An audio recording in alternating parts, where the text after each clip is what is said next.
It's time to replace these pinstripes with a double pinstripe. It's a 1/8 inch, 1/16 gap, 1/16 pinstripe. And I'm going to stripe all the way around the tank. I'm not going to leave this open gap back here. So I'm going to try to carefully peel off this tape stripe. I'm going to use this 1/8 inch green tape to mask out the outside diameter of my stripe, and then I will lay this stripe inside the green stripe. Actually go like that. First thing I need to do is get any wax, dirt, grease off of the tank where I'm going to place the stripes.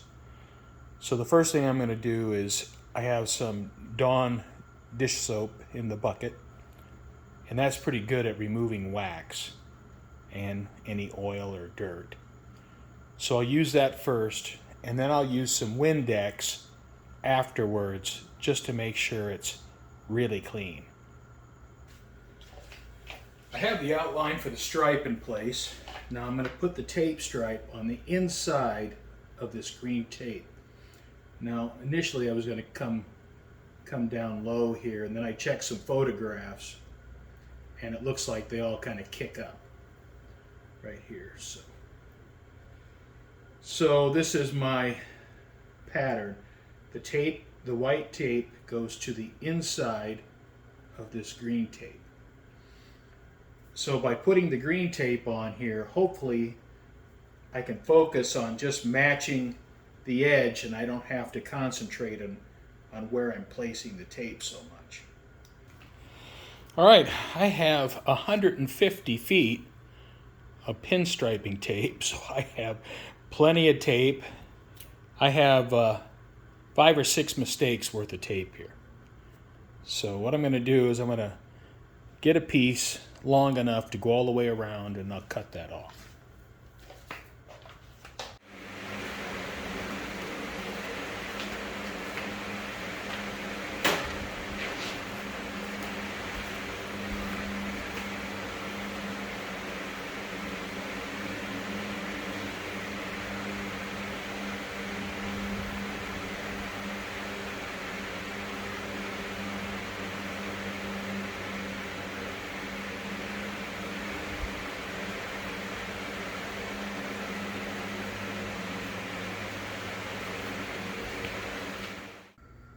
I'm wanting to get the stripe shape as close to the same as I possibly can. So I took this piece of paper, laid it over the top of the tank stripe, and then rubbed a pencil across it. And you can see the outline of the stripe on the paper. So now what I'm going to do is I'm going to cut this out and then apply it to the other side when I lay out my green tape. I've used my template that I made from the other side to set the curvature of this stripe to be very similar to the other side. So I want my stripes to match. I'm going to start laying out the stripes now. It's really hot in my garage, so I'm going to turn on a box fan, and I want a little bit of air blowing across me. So it may be noisy, and when I put this video together, I may just take the volume down to the point where you can't hear it.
Okay, while using the template, I think my curvature here matches the other side pretty well. I had a little problem right here. You can see where my arc got kind of squared off right here. I had a problem where the white pinstripe was separating from the clear plastic. And so I just put it down like that. I was worried that it was going to get worse. But otherwise, I think it turned out pretty well. And the stripes on this side should match the other side closely. Well, I think I'll end this video here. Thank you for watching. Tape stripes, certainly not as good as hand-painted pinstripes, but there's a big difference in cost. I paid $15 for a 150-foot roll of dual pinstripe tape. Where having an artist come out and pinstripe my fenders and tank, well, that would cost me hundreds of dollars. The tape stripes could always be removed if sometime down the road I want to have the stripes painted on to the tank and fenders. So that's it for this one. Thank you for watching, and I hope you come back and join me again as we do a little more work on the bike.